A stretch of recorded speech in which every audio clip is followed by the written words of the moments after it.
Well, what do we got here? We have the new map event for Clan Wars, and I am depressed. It's so bad. It's just I don't understand what they're doing. We'll get into the specifics here though.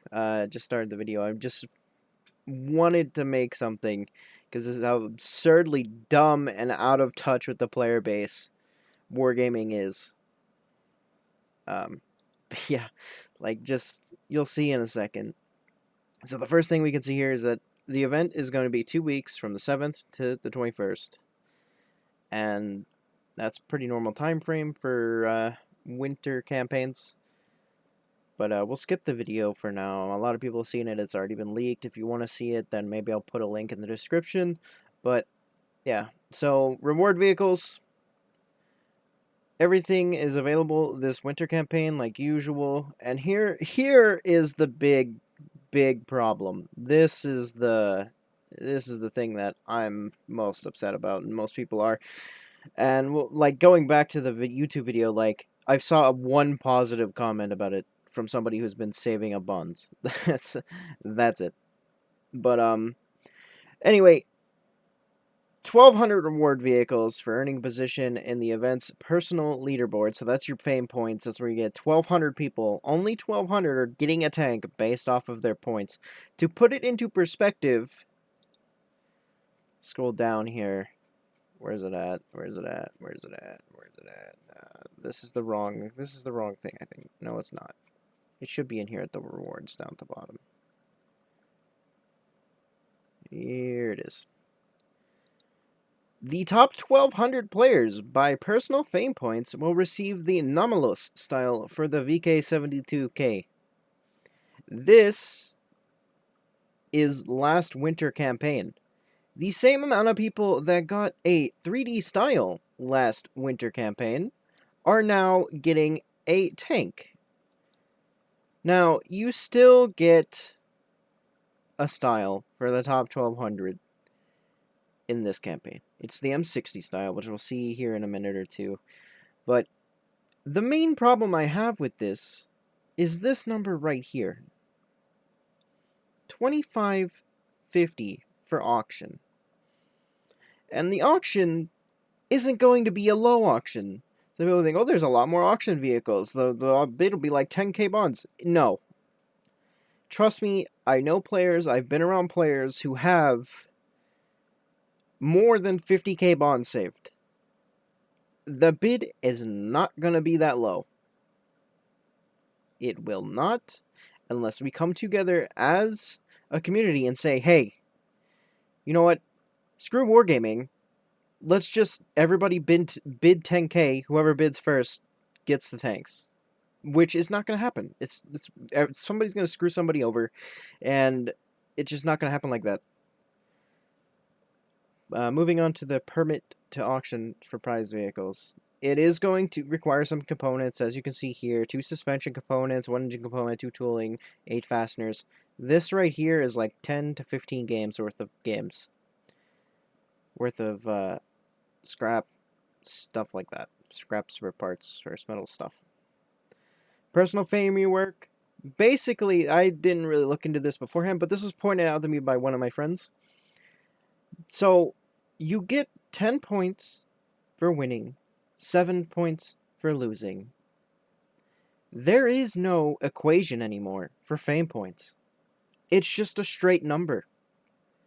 If you're playing on the advanced front, 10, 7. It's the same for every front. It is the same. It doesn't matter what front you're playing on, except for when you're playing against a landowner.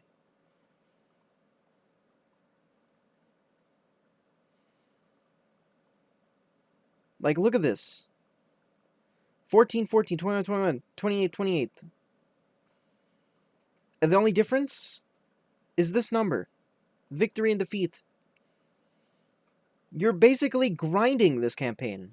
That's what it is. They took away boosters. You have to grind this campaign. You have to play hundreds of battles if you want to get into that top 1,200. It just goes on here. Say these two are added up. The only difference is 3 points. Literally 3 points. That's it. Literally 3.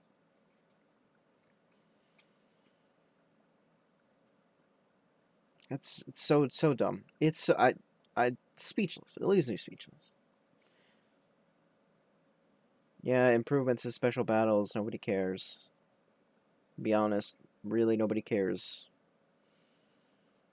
This global map rules: general 15v15, fame points, 3 fronts, laboratory bonuses, vehicles, experimental modules are back. These are the 3 vehicles in the workshop this time. You get a heavier Pershing, you get a Sherman with a 105 that really isn't that great, and you get an AT-15A. So, and here's what we were talking about earlier. If 1,200 players are the same amount of people that are getting a tank based off of points are getting a 3D style. So if you get a tank off of points, you're getting a 3D style. And it's not even a great 3D style. I mean, it's okay, but it's not great. It's not great. Top 10% of players receive the Prospector 2D style. Nothing's changed here. Clan players have the chance to earn the new Earth Element 2D style. Blah, blah, blah. Fame points can be used to redeem 3 styles from the series. Yeah. Cool. These styles are alright. I like these styles. They're pretty neat. You get them. They're cool. Styles for reward vehicles. They're back again. But who's going to really have the fame to spend on these? Who's really going to have the fame to spend on these? Are they going to lower the cost? Rewards for personal fames. 1 of 7 tier 10 vehicles. 3,000 bonds up to. 7 days of premium.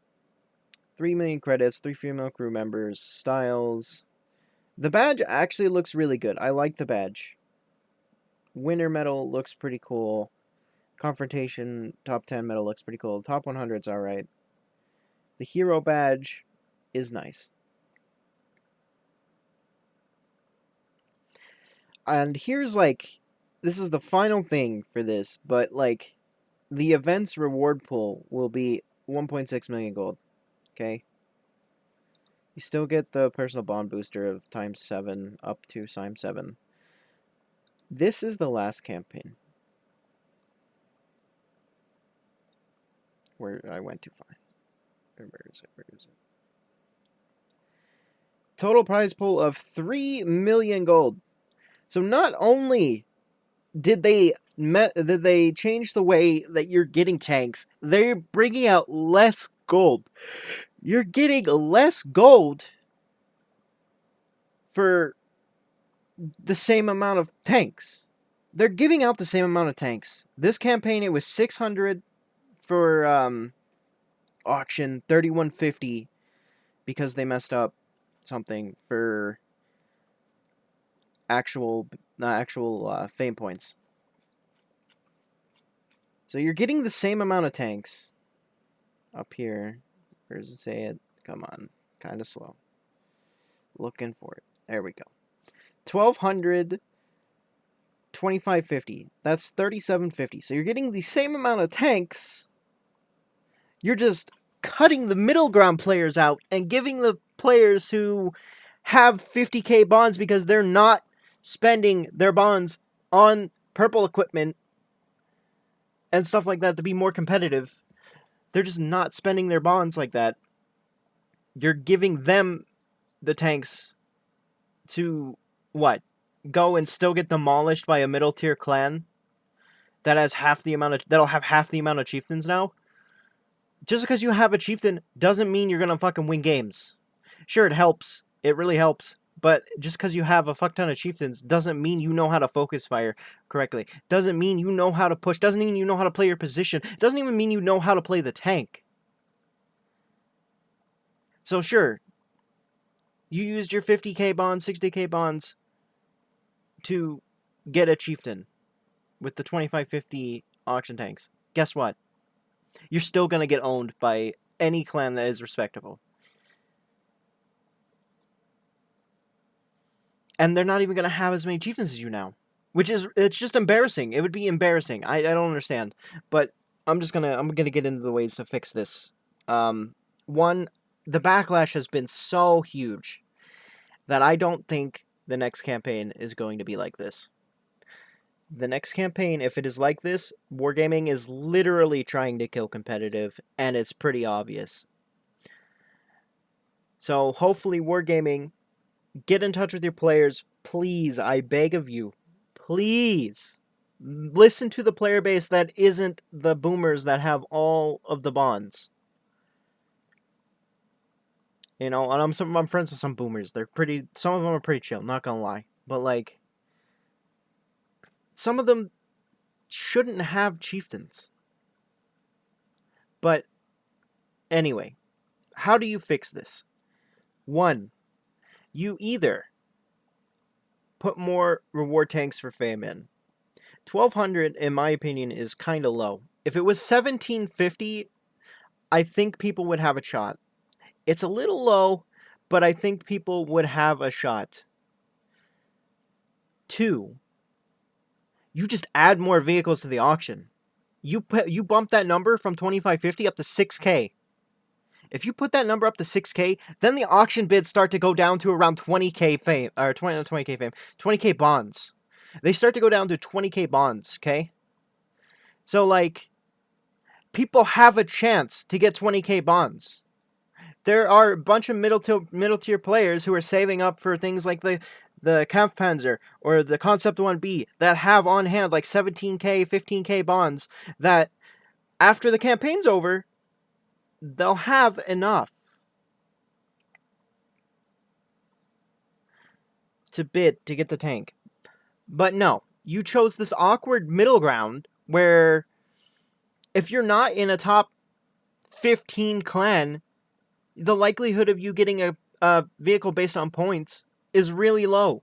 It's really, really low. And I think that's dumb. That's really dumb. It's so dumb.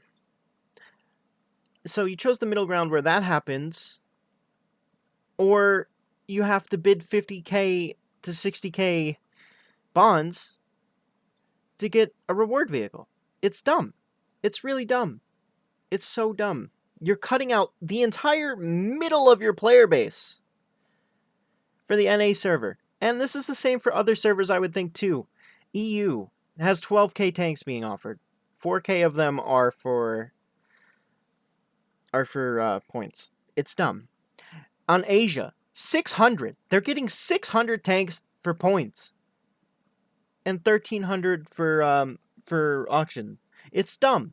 It is so dumb. You're cutting out an entire portion of your player base from being able to get the tanks. And these are the people that I argue would need the tanks the most. Because the middle ground is the most competitive there is in the servers. The top clans are going to wipe middle ground teams usually. So, you give the middle ground players tanks, and they can fight somewhat above their weight class, or they can fight on par with the other clans. You're basically denying any player who has got 1,600 recents or more the ability to get a chieftain. And some of these players are newer to the game. Some of them, started playing recently so that they don't have the chieftain. Or when they started playing, they weren't good enough to get into a clan to get the chieftain one of the, 2 times before it was before it was taken out. Which was another dumb move. So, what you're basically doing is just taking that middle ground. The players that arguably aren't the best, but probably should have a chieftain. That I think actually have enough skill to kind of maneuver to use it, and have the potential to actually learn and improve and get better, which makes the game better. It makes the game better when there's better players. It makes the game better when there are better players. Competitive is more interesting. Competitive is one of the only reasons why the top players still play this game. The other reasons are because they get paid to grind things. It's so dumb. It's really, really dumb. Also, PSA for those looking to maybe get paid to grind somebody's account to a tank. I have sources that tell me that Wargaming is looking into tracking IPs for this campaign. So do with that information what you will. Be careful. Make sure you're doing what you need to do. But anyway, that's where I'm going to end the video. Let me know what you guys think. It's pretty dumb in my opinion. Yeah. But anyway, I'll talk to you guys later.